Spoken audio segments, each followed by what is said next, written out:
I never thought I'd find myself digging through my dying mother's belongings, looking for evidence that she's been spying on us. But here I am, 52 years old, holding a small digital recorder that's been hidden behind her jewelry box for God knows how long. My name is Sarah, and what I discovered 3 days ago has turned my entire family upside down. My mother, Margaret Richardson, is 78 years old and has been battling stage 4 pancreatic cancer for the past 8 months. The doctors gave her 6 months to live back in March. It's now November, and she's defied every prediction, clinging to life with a stubbornness that's both admirable and, honestly, exhausting. I've been her primary caregiver since the diagnosis, not because I'm the most capable of her 4 children, but because I'm the only one who lives within driving distance. My older brother, Marcus, lives in Seattle, running his tech company. My younger sister, Elena, moved to Miami 5 years ago and rarely visits. And my baby brother, David, well, David has his own issues with addiction. Every morning at 7 a.m., I drive 15 minutes to Mom's house. I organize her medications, 12 different pills, taken at specific times throughout the day. I coordinate with insurance companies, argue with Medicare representatives. 3 days ago was supposed to be like any other day. I was in Mom's bedroom, reorganizing her medications, when I knocked over her jewelry box. As I was picking up scattered earrings and necklaces, I found it. A small Sony digital recorder, no bigger than a deck of cards, tucked behind the box. My first thought was that maybe she'd been recording voice memos for herself, trying to remember things as the cancer fog set in. But when I pressed play, I heard my own voice from last Tuesday's visit. "Mom, you need to think about selling this house. It's too big for you now, and the upkeep is becoming impossible." Then I heard Marcus's voice from his last visit 2 weeks ago. "Sarah's right about the house, but we should also talk about your financial accounts. Have you updated your will recently?" My stomach dropped.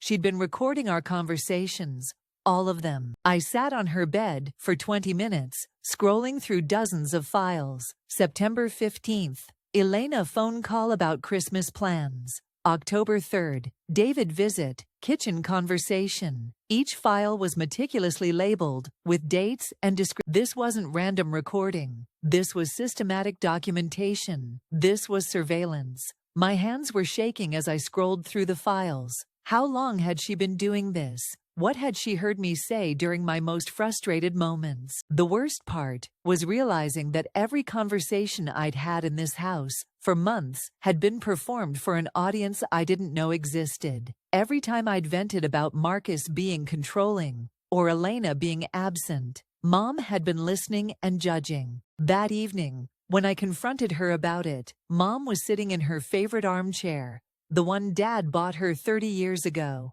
She was so thin now, almost skeletal, but her eyes were still sharp as razors. "You found my insurance policy," she said calmly, not even pretending to be surprised. "Insurance policy." I set the recorder on the coffee table between us, my hands still shaking slightly. "Mom, you've been secretly recording your own children." She adjusted her oxygen tube and looked at me with that expression I remembered from childhood.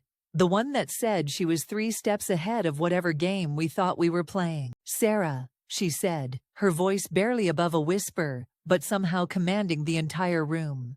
"I've spent 78 years watching people say one thing to my face and another behind my back. I refuse to let that happen to my children. So you're, what, testing us?"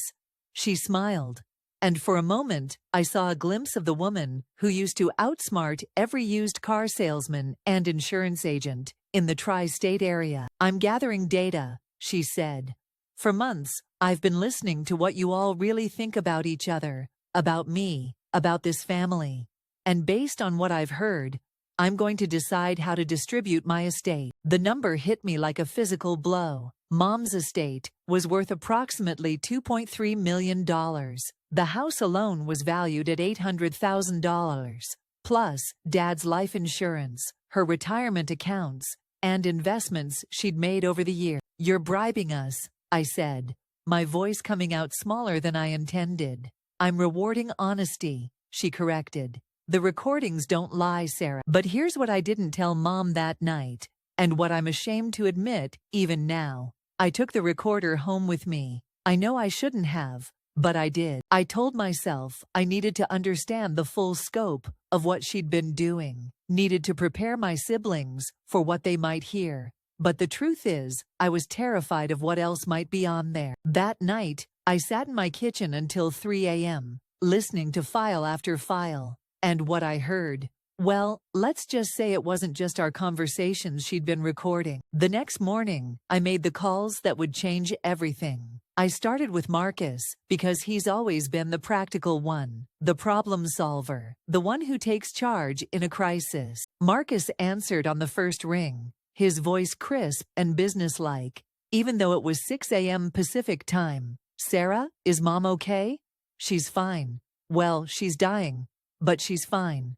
Marcus, I need to tell you something, and you're not going to believe it. I explained about the recorder, about the systematic documentation, about Mom's plan to use our recorded words to determine inheritance.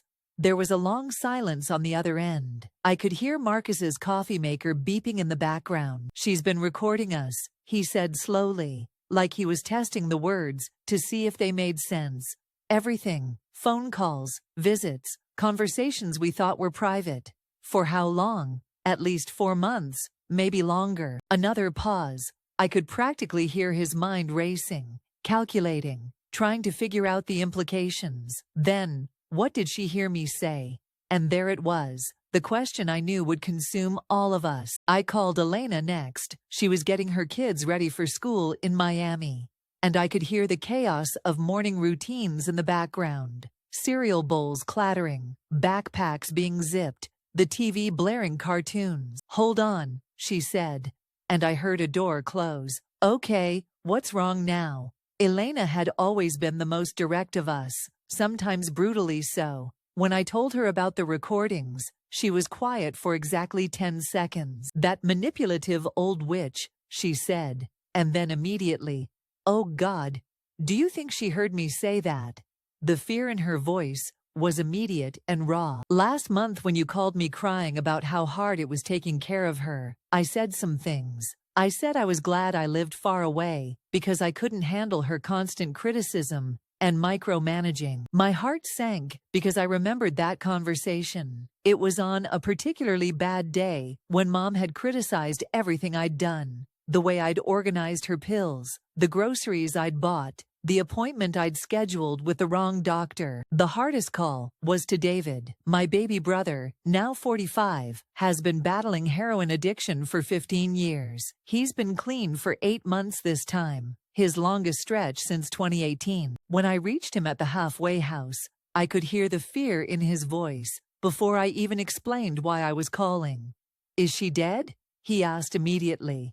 That's always David's first question when any of us calls unexpectedly. When I finished explaining about the recordings, David was quiet for so long, I thought the call had dropped. David, are you there? Yeah, I'm here. His voice was shaky. Sarah, the last time I was there, the last time I saw her, we had that fight. I remembered.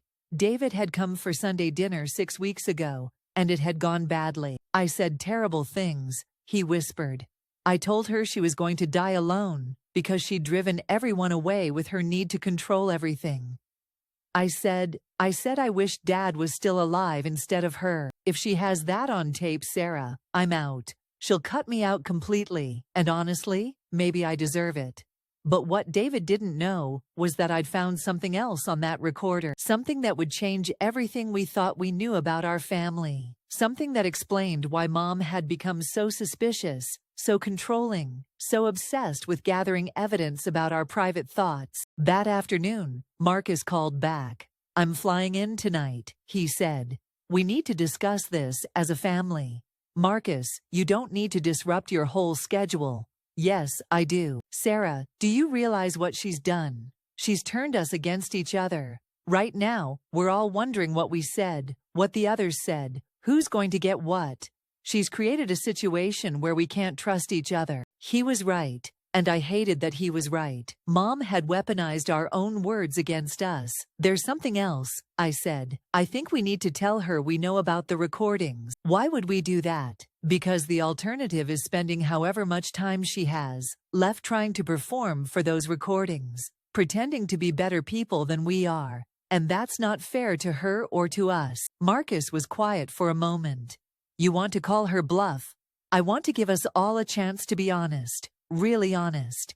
If she's going to judge us based on our words, then at least let us choose those words deliberately. That evening, Marcus arrived from Seattle, looking like he hadn't slept in days. His usual polished appearance was rumpled, his shirt wrinkled, his tie askew, his normally perfect hair disheveled. We all gathered in Mom's living room the next evening. The room felt smaller with all of us in it, the air thick with tension and unspoken accusations. Mom was in her chair, oxygen tank humming beside her. She looked smaller and more fragile than I'd ever seen her, but her eyes were alert, watching each of us as we settled into seats around her. Like we were pieces on a chessboard, she was still trying to figure out how to play. So, she said, her voice papery but steady, Sarah told you about my project.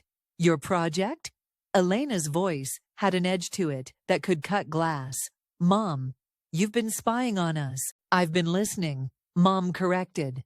There's a difference. Marcus leaned forward, his business persona fully engaged. Mom, what exactly? She looked at each of us in turn, and I saw something in her expression that I hadn't expected. Sadness.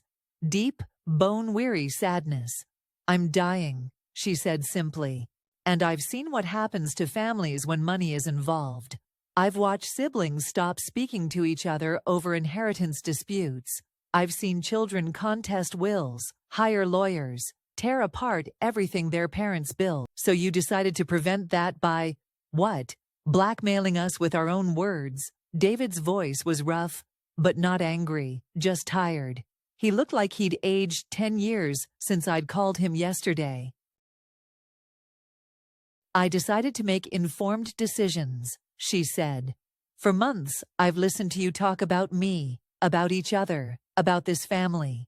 And what I've heard has been illuminating. She reached for a manila folder on the side table next to her chair. Her hands were shaking slightly, whether from medication or emotion, I couldn't tell. Sarah, she said, you've been here almost every day for 8 months. You've managed my medications, driven me to appointments, reorganized your entire life around my illness. But in your conversations with Elena, you've expressed resentment about being the only one carrying this burden. My face flushed hot. She was right, and hearing it said out loud made me feel exposed and ashamed. Marcus, she continued, you've visited every few weeks, and you've been helpful with financial planning and practical matters. But you've also discussed having me declared incompetent so you can take over my affairs more efficiently. Elena, you've called regularly and been emotionally supportive to your siblings. But you've also said multiple times that you're grateful to be far away from the drama of my illness. And David, Mom's voice softened slightly. You've visited less than the others, but when you have been here, you've been present, really present, just until I wasn't, David said quietly. Until our fight, she agreed, which was honest in a way that the rest of you haven't been. She opened the folder and pulled out several sheets of paper. These are transcripts, she said. Selected conversations from the past 4 months. Would you like me to read them?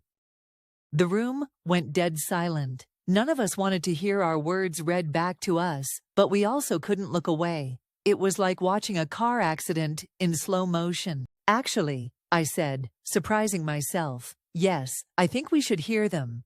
Mom smiled slightly. Sarah, always the brave one. She put on her reading glasses and picked up the first sheet. September 22nd, Sarah and Elena, phone conversation. Elena says, I don't know how you do it, Sarah. I would have lost my mind by now. She's so demanding, and nothing is ever good enough for her. Sometimes I think it would be easier if she just, went peacefully in her sleep. Elena's face went white as a sheet. Mom set down the paper and looked at Elena. You were being honest about your feelings. That's not terrible. It's human. She picked up another sheet.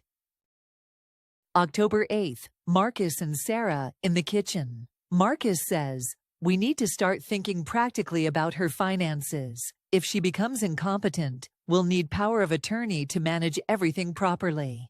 October 15th, David and me in this room. David says, "Mom, I know you don't trust me with money, and I get it. But my car is literally falling apart, and if I can't get to work, I'll lose my job." I said, "David, every time I've given you money, it's ended badly." And David said, "That was before. I'm different now, but you can't see it because you're stuck seeing who I used to be instead of who I'm trying to become." David said things he regretted. I said things I regretted. But the part I keep coming back to is what he said about me being stuck in the past. She set down all the papers and looked at us. "Here's what I've learned from 4 months of listening to you when you thought I couldn't hear. Sarah, you've sacrificed more than anyone should have to sacrifice, and you've done it without complaint. Marcus, you've tried to balance emotional support with practical planning, and sometimes that's come across as cold, but it comes from a place of wanting to protect this family. Elena, you've been honest about your limitations while still providing support from a distance. You've been a safe space for your siblings to express their fears.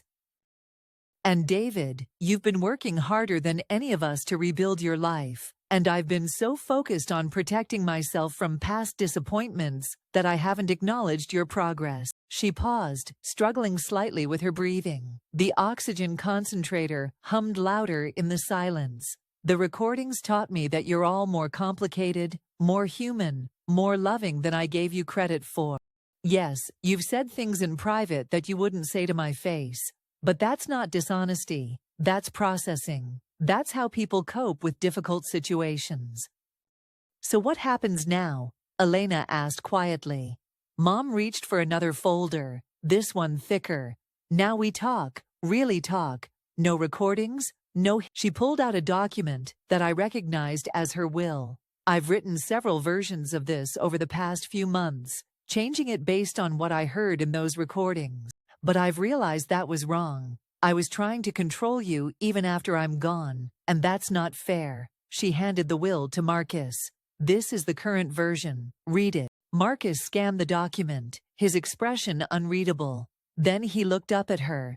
"Mom, you've left everything equally to the 4 of us, with provisions for David's share to be held in trust until he's been clean for 2 years. Is that okay?" she asked.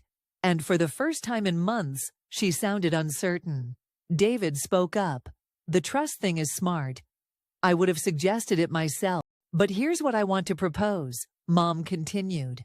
"I want to tear up this will and write a new one together. All of us. I want to know what each of you actually wants and needs." Elena started crying. Not the angry tears I'd expected, but relief. "I don't want your money, Mom," she said. "I mean, I do. We all do. But what I want more is to stop feeling like I'm failing you by living far away. I want to stop feeling like I have to be perfect," I added. "I want to be able to say that this is hard without feeling like I'm being ungrateful or selfish." Marcus cleared his throat. "I want to stop feeling like I have to have all the answers. I want to be your son, not your financial advisor. And I want you to see who I am now," David said, "not who I was 5 years ago." Mom nodded slowly. "Then let's start over, all of us." She struggled to stand, and we all moved to help her, but she waved us off. "There's something else I need to show you," she said, walking slowly to her bedroom. "Something that explains why I started recording in the first place."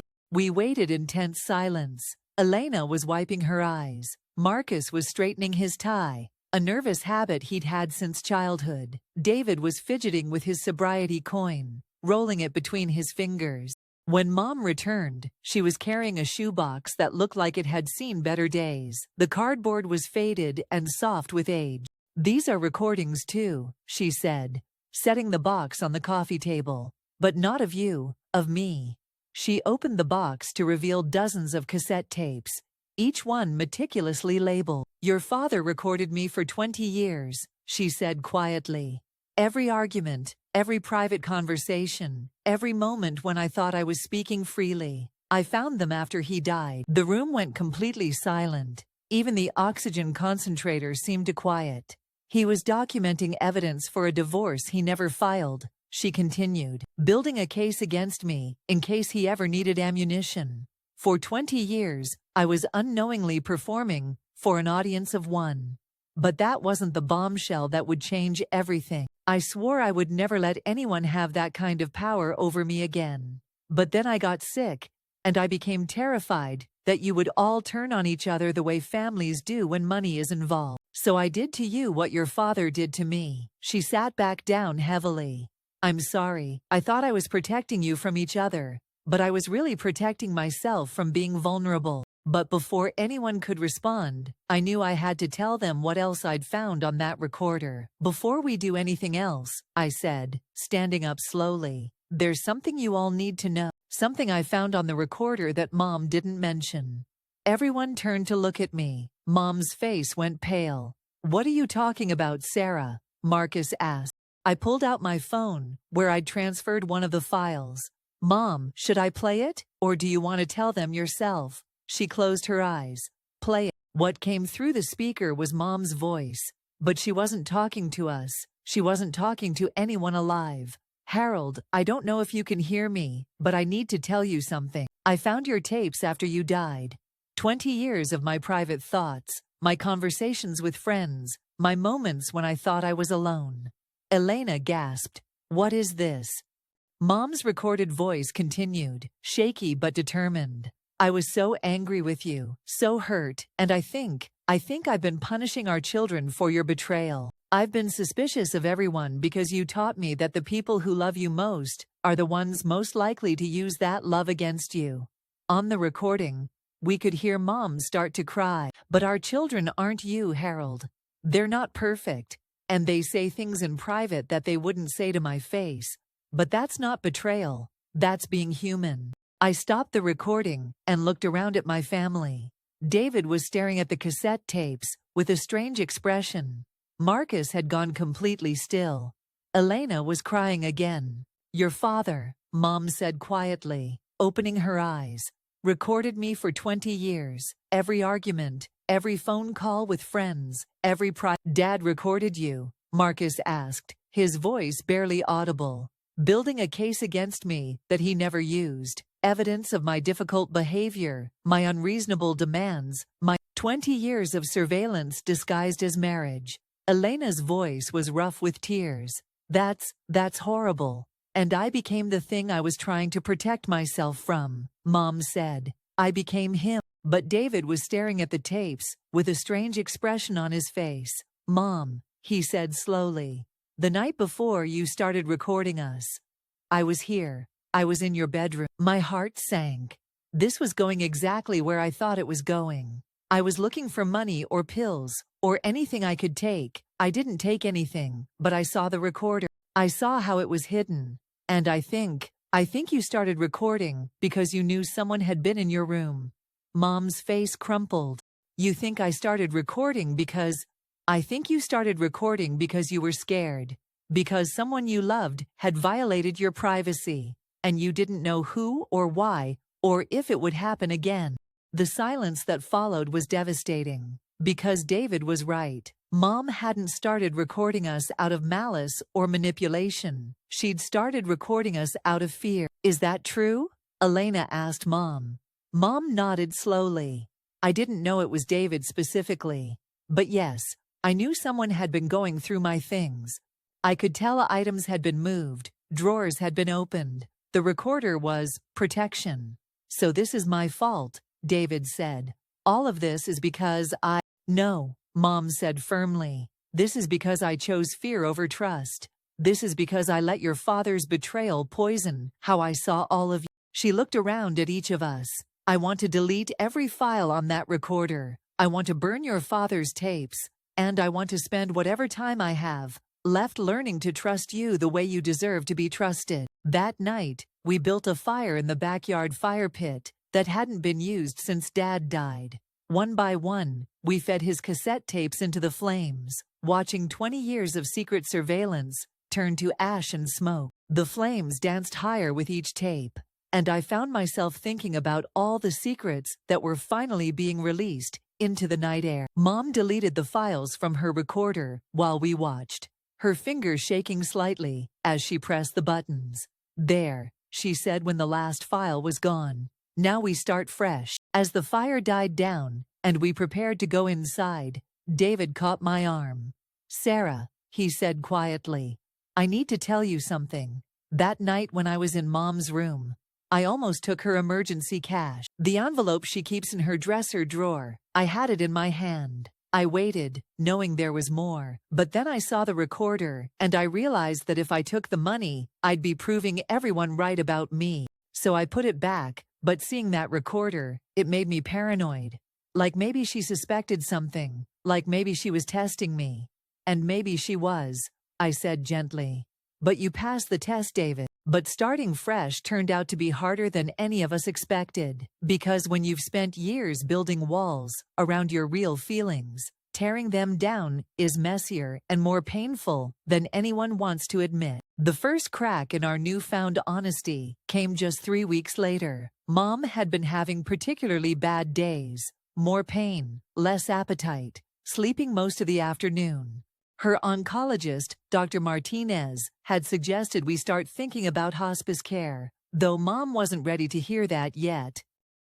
Marcus had extended his stay to help with Mom's care, working remotely from her dining room table. His laptop was constantly open, phone calls with his team happening at all hours. Elena had returned to Miami, but was calling daily instead of weekly, sometimes multiple times a day. David was visiting every other day after his shifts at the grocery store, usually bringing takeout dinner for everyone. On the surface, we looked like a family pulling together during a crisis. But underneath, the old patterns were still there, just more carefully hidden. The breaking point came on a Tuesday morning. I arrived at Mom's house to find her sitting at the kitchen table, fully dressed, with her purse in her lap and a determined expression on her face. "Where are we going?" I asked, though I had a sinking feeling I knew. "The bank," she said. "I want to add David's name to my checking account so he can help with bill paying and errands." I set down my coffee and sat across from her, trying to choose my words carefully. "Mom, David's been clean for 8 months, and that's amazing. But financial responsibility is usually something that comes later in recovery." Her expression hardened in a way I recognized. The same look she used to get when Dad would question her decisions about anything from grocery shopping to vacation plans. "Sarah, I thought we agreed to start trusting each other." "We did. But trust doesn't mean abandoning common sense. David himself said the trust provision in your will was smart. This is different. This is about treating him like an adult instead of a recovering addict." Before I could respond, Marcus walked into the kitchen, coffee in hand, looking like he'd been listening from the dining room. "What's the discussion?" he asked, though his tone suggested he'd heard enough to form an opinion. "Mom wants to add David to her checking account," I said. Marcus set down his coffee a little too hard. "Mom, that's probably not the best idea right now." "Why?"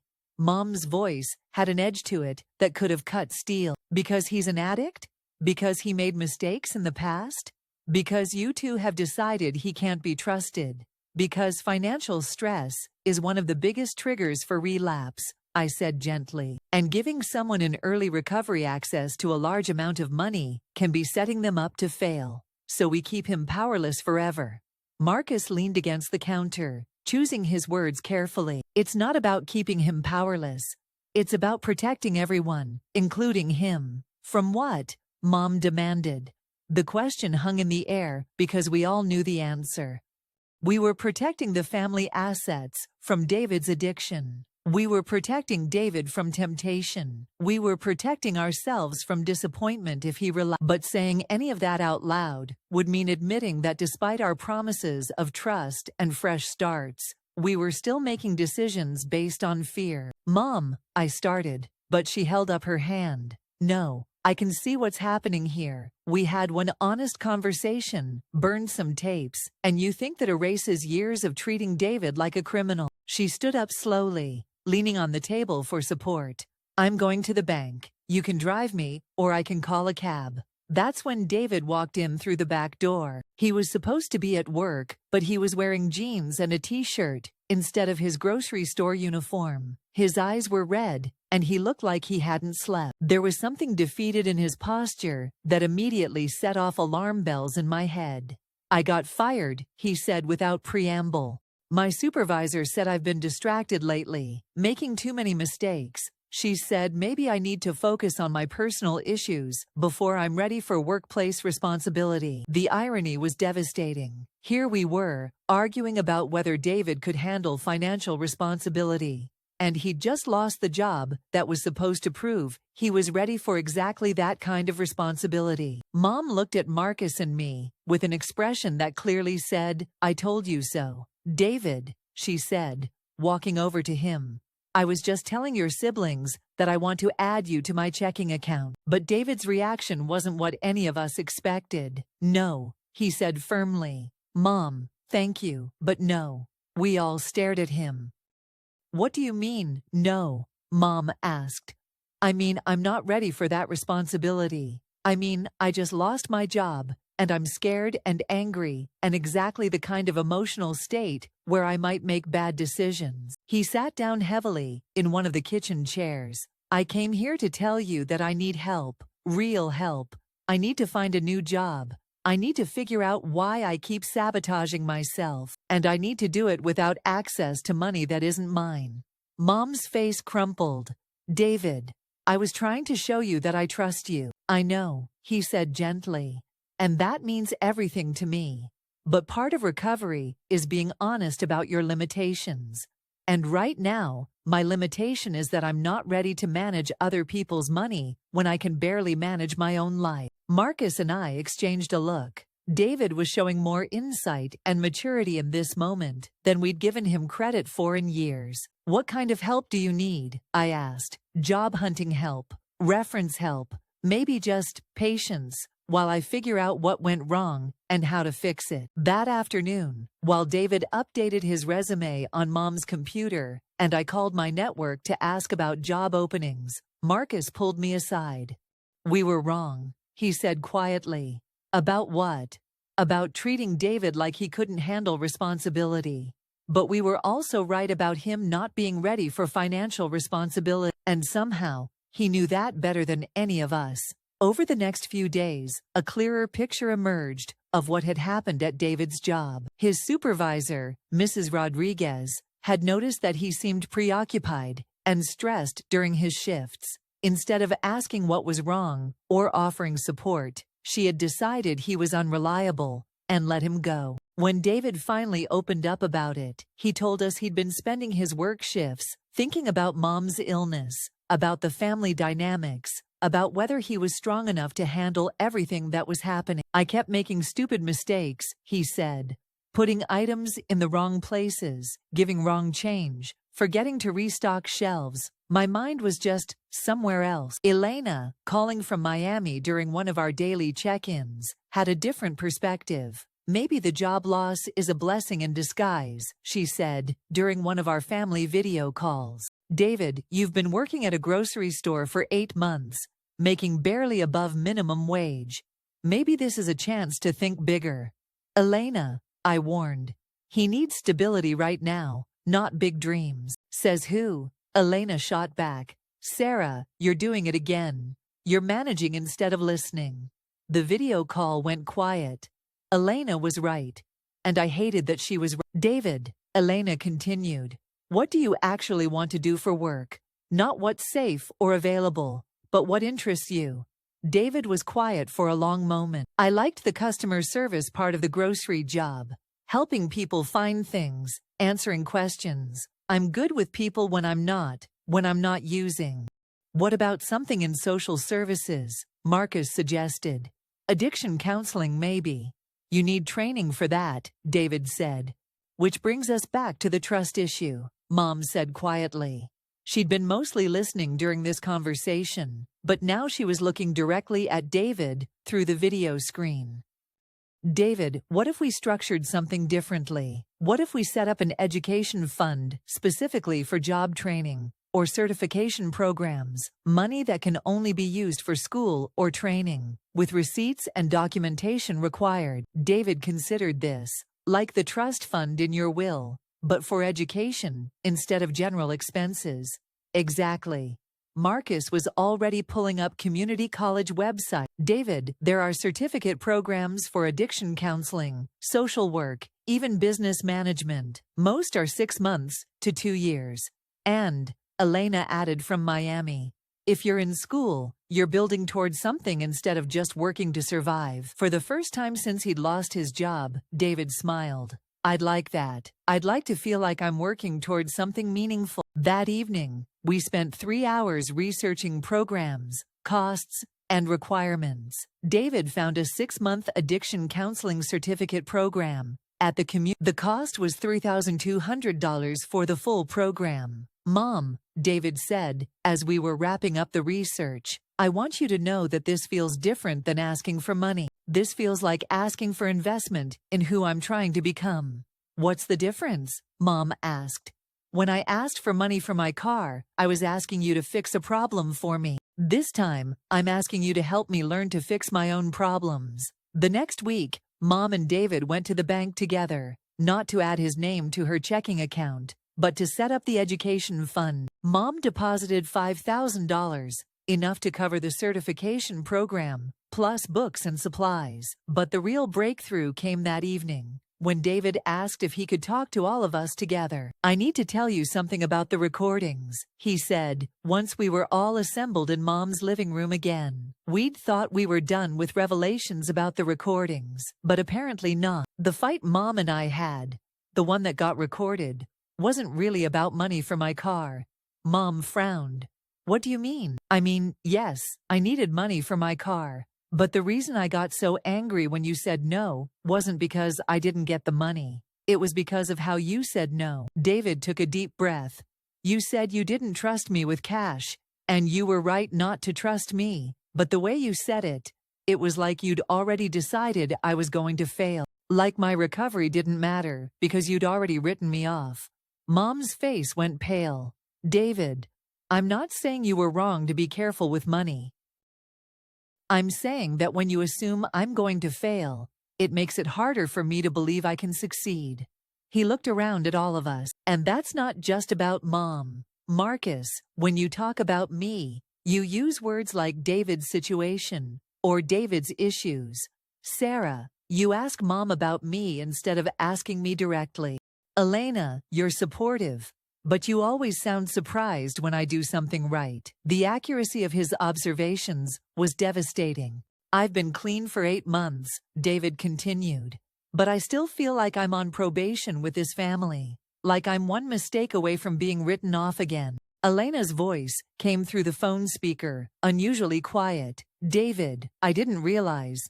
It's not intentional, he said quickly. I know you all, but love and trust aren't the same thing. And I can't build a life on love alone if there's no trust to support it. Mom reached for David's hand. What do you need from us?